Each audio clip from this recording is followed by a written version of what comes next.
नमस्कार, मैं डॉक्टर सीमा जैन, शासकीय कन्या उच्चतर माध्यमिक विद्यालय गोविंदपुरा भोपाल से।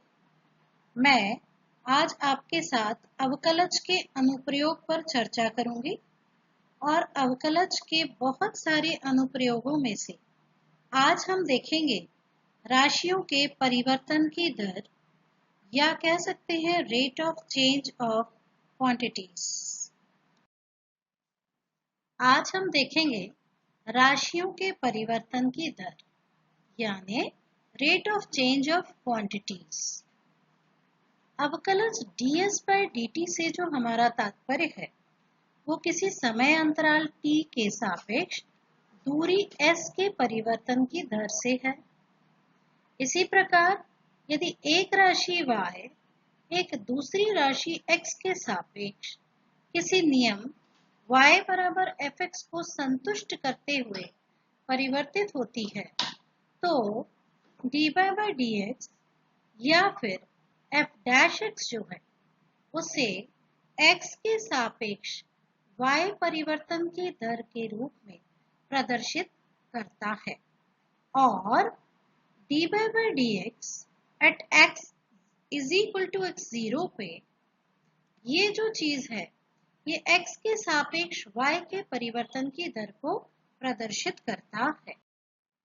आइए राशियों के परिवर्तन की दर को हम एक उदाहरण से समझते हैं। यहाँ हमारे पास एक उदाहरण है। एक घन का आयतन 9 सेंटीमीटर क्यूब प्रति सेकंड की दर से बढ़ रहा है। यदि इसके कोर की लंबाई 10 सेंटीमीटर है तो इसके पृष्ठ का क्षेत्रफल किस दर से बढ़ रहा है। आइए इसका हल देखते हैं। मान लीजिए कि घन के कोर की लंबाई जो है वो x सेंटीमीटर है और यदि हम घन के आयतन को v से प्रदर्शित कर रहे हैं तथा पृष्ठ के क्षेत्रफल को s के द्वारा प्रदर्शित करते हैं तो v बराबर क्या होगा? v बराबर x³ होगा, क्योंकि घन का आयतन उसके कोर का घन होता है। इसी प्रकार से उसका जो पृष्ठ क्षेत्रफल है उसका सूत्र होता है s बराबर 6a²। यहाँ पर a की जगह पर हमने क्या माना है? x लिया है कोर की लंबाई, तो हम लिखेंगे s बराबर 6x²। और साथ ही साथ जो x है वो समय t का फलन है। तो यहाँ जब हम अवकलन करेंगे तो dv/dt बराबर क्या हो जाएगा? d/dt और v की जगह हम x³ लिख देंगे। आगे जब हम इसे हल करेंगे तो हम श्रृंखला नियम का उपयोग करेंगे और श्रृंखला नियम का उपयोग करते हुए हम देखते हैं कि dv/dt बराबर dx³/dx इंटू dx/dt। तो हम यहाँ देख रहे हैं कि जब हम x³ का डिफरेंशिएशन करेंगे तो हमें क्या मिलेगा? 3x² और dx/dt ज्यों का त्यों रहेगा। साथ ही साथ प्रश्न को हम फिर से देखते हैं कि घन का आयतन 9 सेंटीमीटर क्यूब प्रति सेकंड की दर से बढ़ रहा है, अर्थात dv/dt कितना है? 9 है। इसे भी हम यहाँ रख देते हैं और वैल्यू रखने के बाद हमें क्या प्राप्त होगा? 9/3x² बराबर dx/dt। जब हम इसे s यानी पृष्ठ क्षेत्रफल की बात में वैल्यू रखेंगे तो हमें मिलेगा s बराबर 6x² और जब हम इसे डिफरेंशिएट करेंगे तो ds/dt बराबर हमें मिल जाएगा 6 इंटू d/dt x²।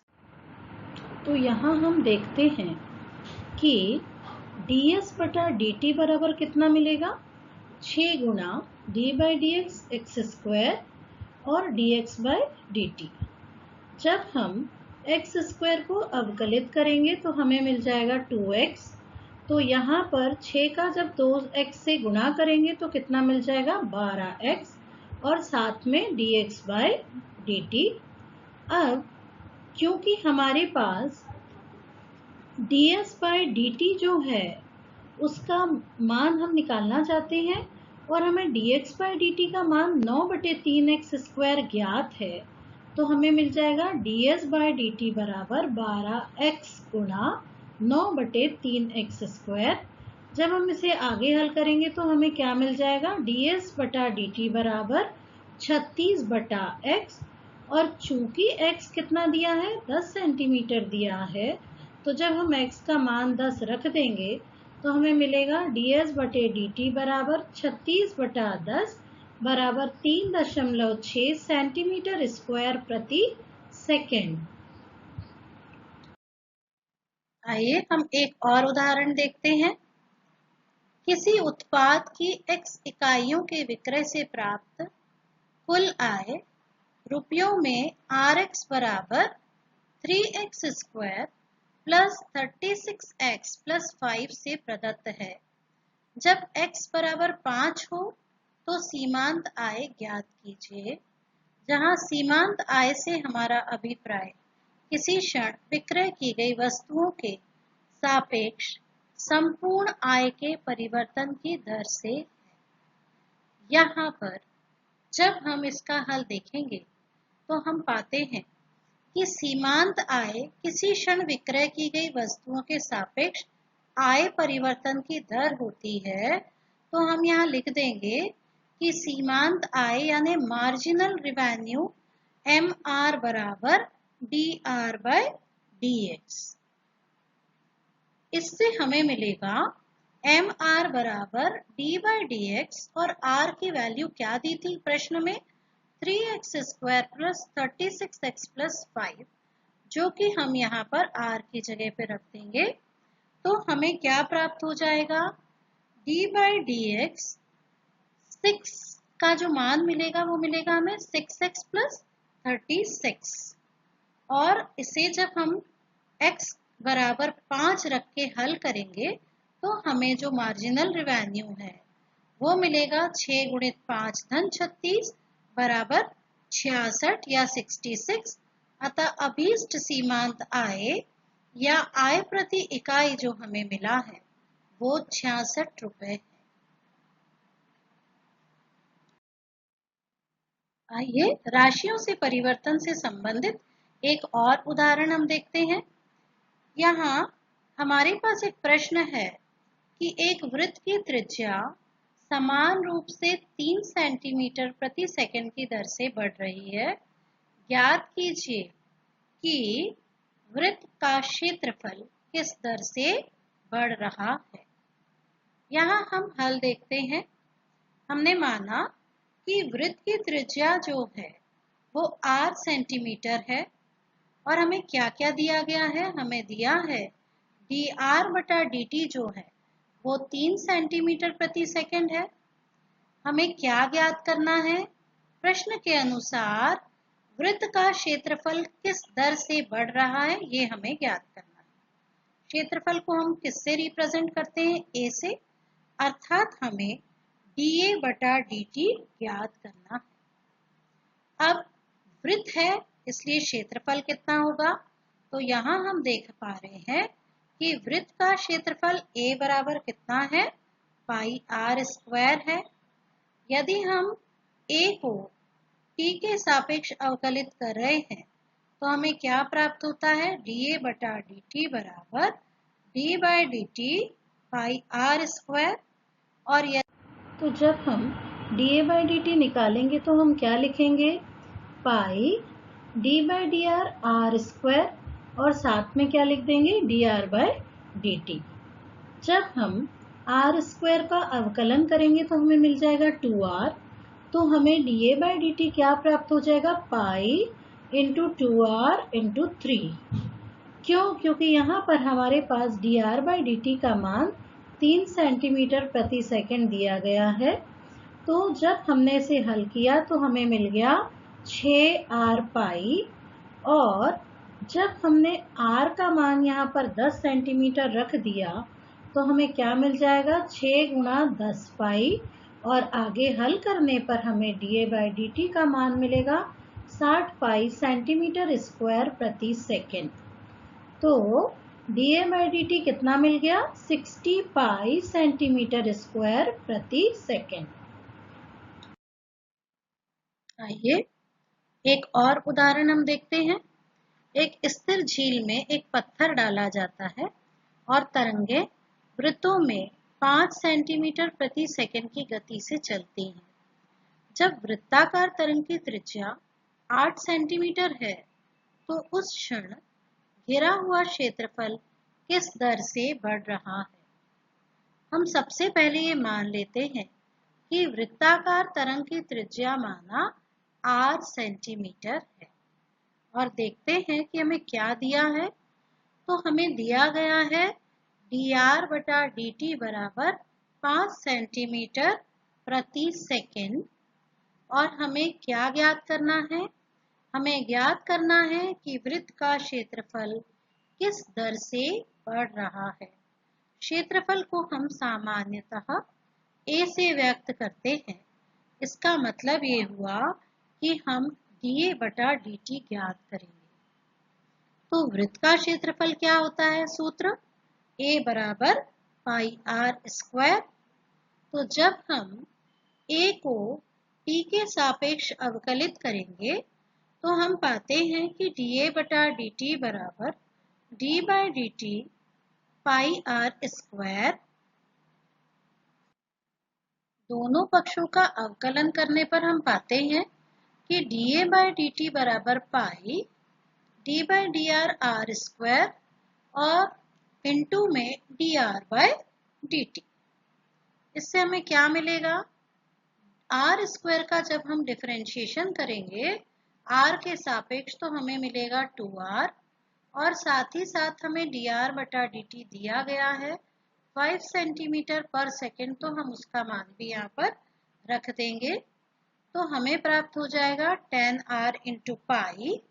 और हम जब r का मान 8 सेंटीमीटर यहाँ रखेंगे जो कि हमें दिया गया है तो हमें dA/dt का जो मान है वो 80 पाई सेंटीमीटर स्क्वायर पर सेकेंड प्राप्त हो जाता है।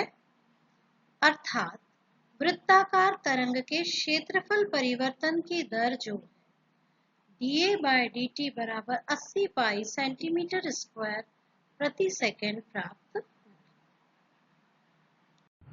आइए एक प्रश्न पर विचार करते हैं। एक आयत की लंबाई x 5 सेंटीमीटर प्रति मिनट की दर से बढ़ रही है और चौड़ाई y 4 सेंटीमीटर प्रति मिनट की दर से बढ़ रही है।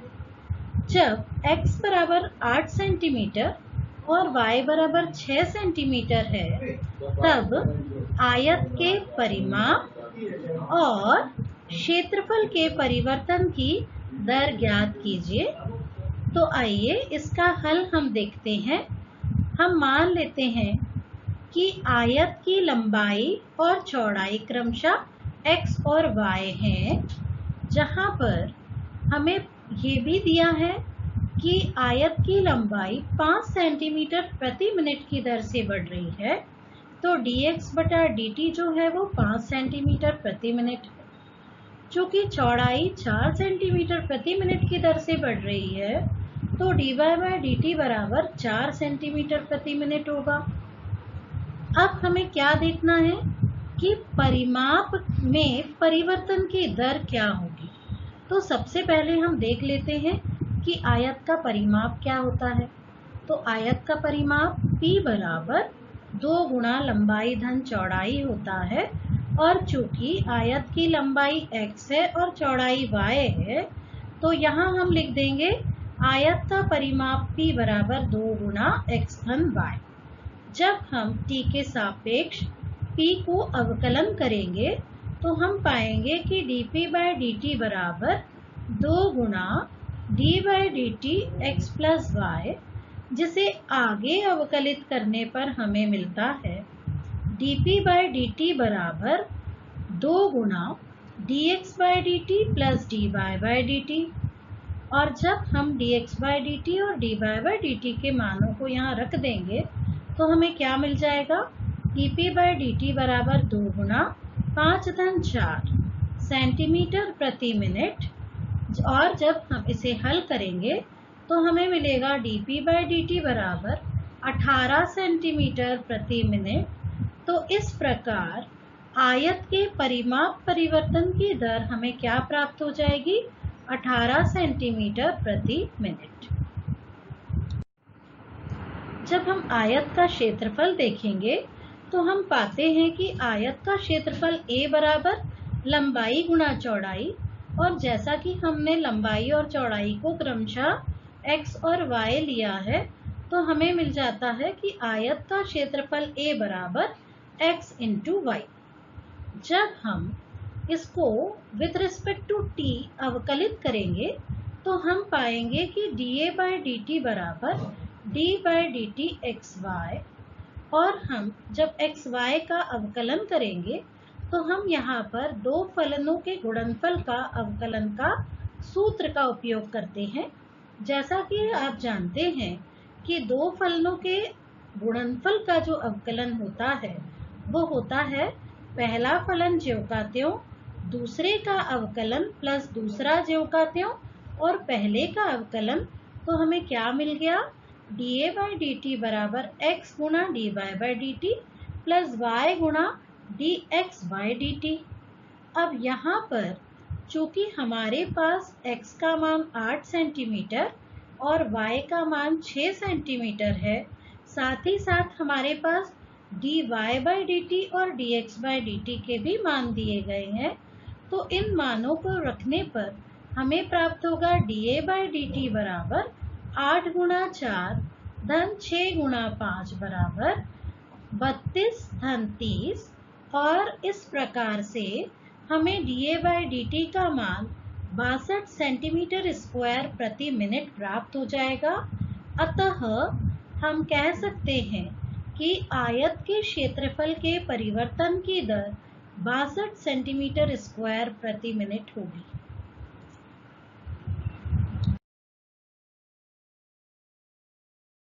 आइए एक और उदाहरण हम देखते हैं। एक कण वक्र 6y is equal to x cube plus 2 के अनुगत गति कर रहा है। वक्र पर उन बिंदुओं को ज्ञात कीजिए जबकि x निर्देशांक की तुलना में y निर्देशांक 8 गुना है या 8 गुना तीव्रता से बदल रहा है। इसका हल हम देखते हैं कि दिए हुए वक्र का समीकरण जो है वो कितना दिया है? 6y is equal to x cube plus 2। यदि हम माने कि x निर्देशांक में परिवर्तन जो है वो dx है और y निर्देशांक में परिवर्तन dy है, तो हमें क्या दिया गया है कि 8 dx बराबर dy, यानी कि y निर्देशांक में जो परिवर्तन हो रहा है वो x निर्देशांक की तुलना में 8 गुना है। तो हमारे पास क्या मिल गया? 8 dx बराबर dy, या हम कह सकते हैं dy बाय dx बराबर 8। यदि समीकरण 1 का x के सापेक्ष हम अवकलन करते हैं तो हमें क्या प्राप्त होता है? dy by dx 6y is equal to dy by dx x cube plus 2, और इसे हल करने पर हमें क्या मिलेगा? 6 इंटू dy बाय dx बराबर एक्स क्यूब का अवकलन प्लस 2 का अवकलन। यहाँ जब हम हल करेंगे हमने देखा 6 गुणा 8 बराबर 3x स्क्वायर धन 0 मिला, और जब हमने x स्क्वायर का मान निकालने का प्रयास किया तो हमें क्या मिल जाएगा? x स्क्वायर बराबर 6 8 48 बटे में आ जाएगा 3। आगे हल करने पर क्या मिला हमें? x स्क्वायर बराबर 16, जिससे हमने x के दो मान प्राप्त किए, x बराबर धन ऋण 4। जब x का मान 4 है तो चूंकि y बराबर क्या था? x क्यूब धन 2 था, तो हमें क्या मिल जाएगा? 4 का क्यूब धन 2 यानी कि 64 धन 2, तो हमें y का मान मिल गया 66। और जब हमने x का मान ऋण 4 रखा तो हमें क्या मिल जाएगा? y बराबर ऋण 4 का क्यूब धन 2 तो यहाँ पर हमें मिलेगा ऋण 64 धन 2, हल करने पर हमें मिल जाएगा ऋण 62, अर्थात x बराबर ऋण 4 पर हमें क्या मिल गया, y का मान मिला ऋण 62। तो हम कह सकते हैं कि वक्र के ऊपर जो बिंदु हैं उनके निर्देशांक क्या होंगे, 4,66 और ऋण 4, ऋण 62। आइए एक प्रश्न देखते हैं। एक 5 मीटर लंबी सीढ़ी दीवार के सहारे झुकी है। सीढ़ी का नीचे का सिरा जमीन के अनुदिश दीवार से दूर 2 सेंटीमीटर प्रति सेकंड की दर से खींचा जाता है। दीवार पर इसकी ऊंचाई किस दर से घट रही है, जबकि सीढ़ी के नीचे का सिरा दीवार से 4 मीटर दूर है। आइए इसका हल करने से पहले हम ये समझते हैं कि एक चित्र के द्वारा कि हमारी जो सीढ़ी है उसकी स्थितियां खिसकाने के पहले क्या थी और खिसकाने के बाद अब सीढ़ी किस स्थिति में है।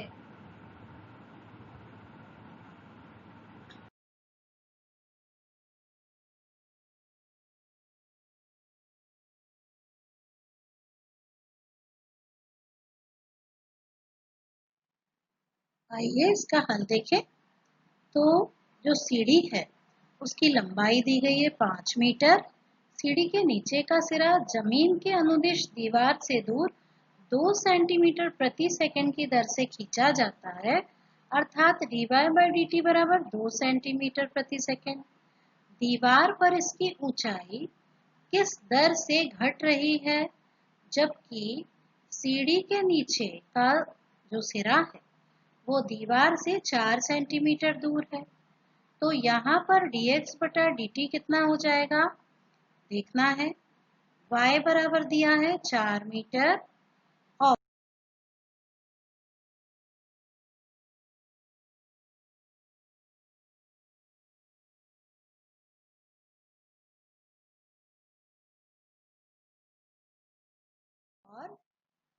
सीढ़ी की लंबाई l बराबर 5 सेंटीमीटर। पाइथागोरस प्रमेय के अनुसार AC का स्क्वायर बराबर AB का स्क्वायर प्लस BC का स्क्वायर, या फिर 5 सेंटीमीटर का स्क्वायर करेंगे तो 5 का वर्ग बराबर y square plus x square. तो यहाँ से हमें मिलेगा x स्क्वायर बराबर 5 का स्क्वायर माइनस y का स्क्वायर। तो हमें x मिलेगा √5 का स्क्वायर माइनस वाई स्क्वायर। यदि हम इसे डिफ्रेंशिएट करें t के सापेक्ष तो हमें मिलेगा dx बटा dt बराबर dx बटा dy इंटू dy बटा dt। तो dx बटा dt मिलेगा d/dy √5 का square minus y square into, चूंकि dy/dt का मान 2 है तो वो यहाँ पर हम रख देंगे और फिर आगे जब हम हल करेंगे तो हमें मिलेगा dx बटा dt बराबर 2 गुणा d/dy √25 ऋण y स्क्वायर।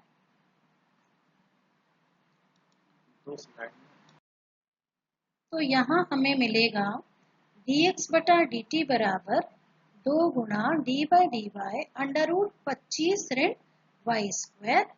जब हम √25 ऋण y स्क्वायर को डिफ्रेंशिएट करेंगे तो हमें यहाँ मिलेगा dx/dt बराबर 2 गुणा 1 बटा 2 √25 ऋण y स्क्वायर। और जब हम 25 ऋण y स्क्वायर का डिफ्रेंशिएशन करेंगे तो हमें मिलेगा ऋण 2y। चूंकि हम t के सापेक्ष डिफ्रेंशिएट कर रहे हैं तो यहाँ हम पाएंगे dx/dt बराबर 2 गुणा 1 बटा 2 √25 ऋण 4 का वर्ग, यहाँ पर हमने y का मान रख दिया और साथ ही साथ यहाँ पर भी हमने y का मान रख दिया। तो हमें क्या प्राप्त हो गया, ऋण 2 गुणा 4।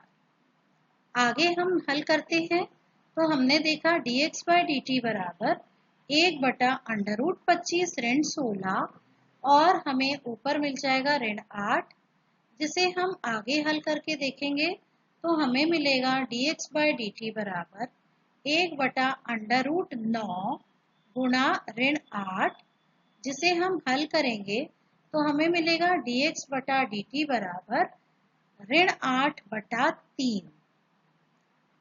और जब इसे हम हल करेंगे तो हमें प्राप्त होगा, आइए हम एक और उदाहरण से समझते हैं। हमारे पास प्रश्न है, एक पाइप से रेत 12 सेंटीमीटर क्यूब पर सेकंड की दर से गिर रही है। गिरती रेत जमीन पर एक ऐसा शंकु बनाती है जिसकी ऊंचाई सदैव आधार की त्रिज्या का छठा भाग है। रेत से बने शंकु की ऊंचाई किस दर से बढ़ रही है जबकि ऊंचाई 4 सेंटीमीटर है। आइए देखते हैं हम इसे कैसे करें।